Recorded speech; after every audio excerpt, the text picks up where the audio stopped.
həm oyunla bağlı, həm də mövsümün əvvəlində buralara qədər gələcəyinizi gözləyirdinizmi?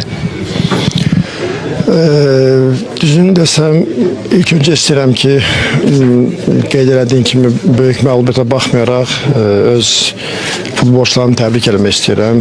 Öz Azərbaycan futbol camiasını təbrik eləmək istəyirəm. Xalqımızı təbrik eləmək istəyirəm ki, belə böyük turnirdə çox böyük bir addım atdıq və həqiqətən bu sevindiricidir.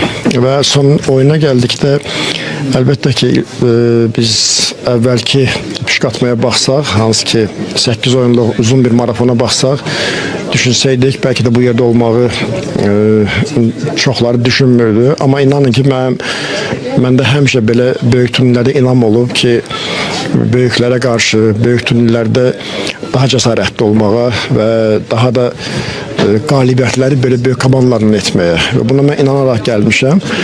Amma biz tam əmin olduq ki, futbolçular tam əmin oldu ki, yəni böyük futbol nə deməkdir, böyük komandalar nə deməkdir və bugün elə Liverpoolda, bu stadionda bunu tam hiss etdilər və həqiqətən bu başqa bir səviyyədir.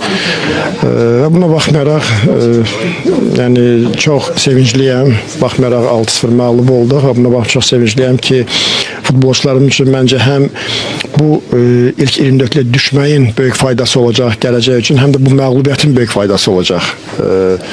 Və böyük hesablı məğlubiyyətin. Bəlkə 2-0, 3-0 məğlub olsaydı bir o qədər biz bunu dərk eləməyəcəkdik, amma bu sırf böyük məğlubiyyətin başda mən olmaqla elə bütün futbolçular üçün mənə gəlir ki, bunun faydası çox olacaq.